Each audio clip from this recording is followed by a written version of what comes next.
Hello! So this is chapter 15. Written Hawk's Buckle X Hawk's sister listener. Written by Crimson_A. USJ Attack, Part 1. Standing together, you, Mr. Osawa, and 13 stood in the front of the class and watched as more monsters and villains came out of the portals. They must have used the press as a cover and sneak onto the campus. You stated factually, as Mr. Osawa nodded his head. Sure thinking, Wayne, as always.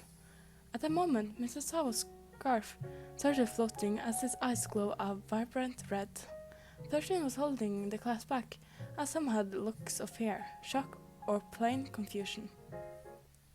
You prepared your ravenet wings, which were already full size by now.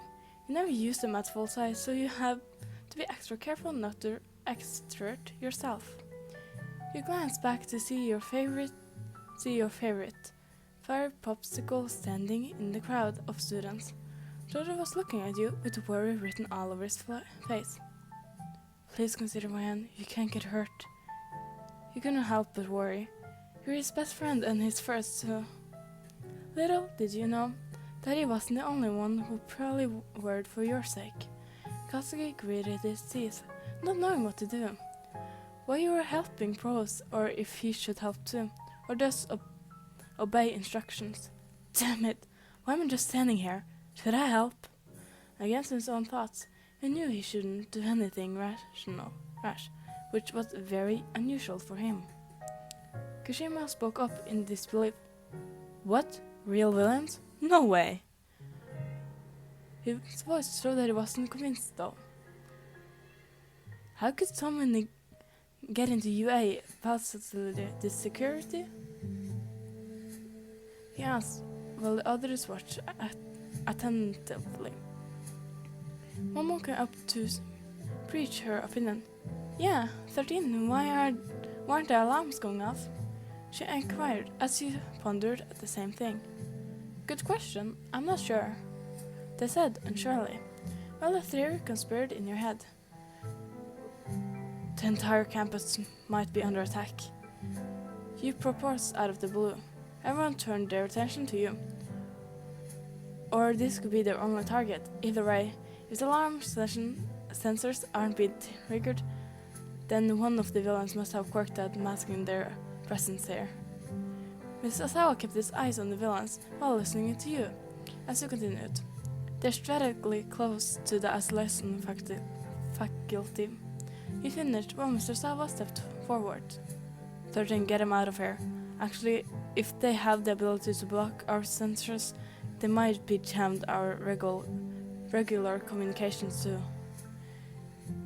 He gave Kaminari orders to contact school, but Izuki still had to pitch in.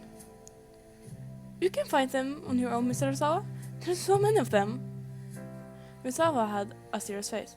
Wen will help me, while 13 gets you to safety. You can't be a pro if you can't work as a team. You straightened up when he turned to you. Stay here, I'll call for backup after I raise their quirks. You disagreed, but right now wasn't the time to argue your point, so you just nodded firmly.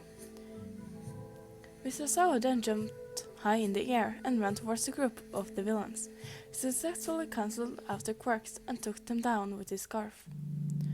Then another stone-covered villain ran towards him, but Mr. Osawa punched him in the face. Go, Uncle Sawa! He wanted help, but he needed to obey his instructions. He was now in the middle of a group of villains. The class started to leave behind you. When Shoda gave you a look that said, be careful. You nodded at him, and he started to catch up with the class. There's no escape. A villain that a body just mist or fog. Perhaps. You turned to face it though. Isn't that the portal? You realized. You looked back to Mr. Osawa. He also saw the portal villain. Mr. Osawa had been caught off guard. Now he was surrounded by villains too. Boyang, get to 13. He shouted towards you. But just go. He demanded as you reassuringly flew as fast as you could towards them. were the League of Villains. I know it's impolite, but we decided to invite yourself inside this heaven of justice to say hello. It spoke. And besides, isn't this fitting place for All Might, the symbol of peace, to take his last breath?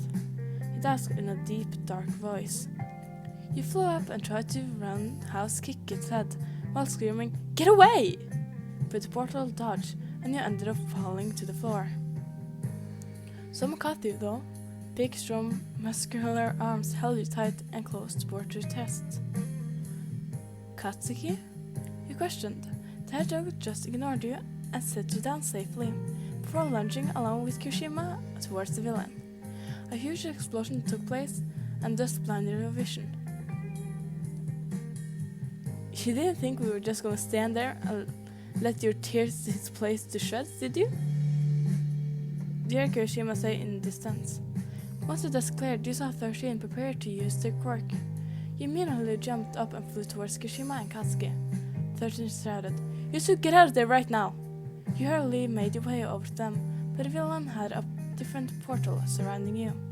You covered Katsuki and Kirishima with your wings as you protected them. The portal combined and formed a dome of purple mist around you.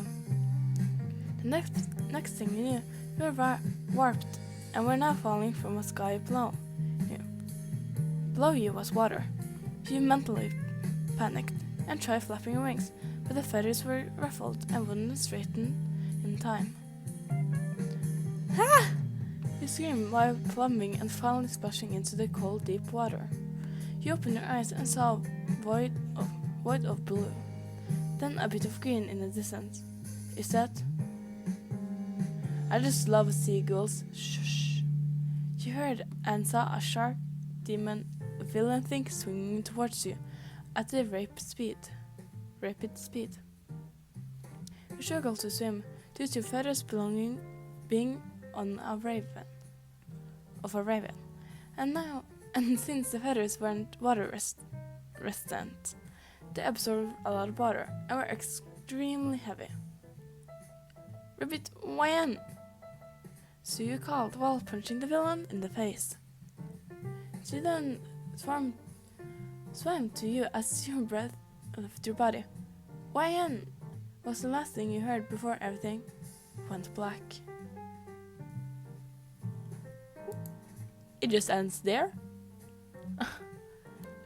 Well, I guess I'll see you guys tomorrow with the next part of it. But I'll see you guys in the next video. Bye!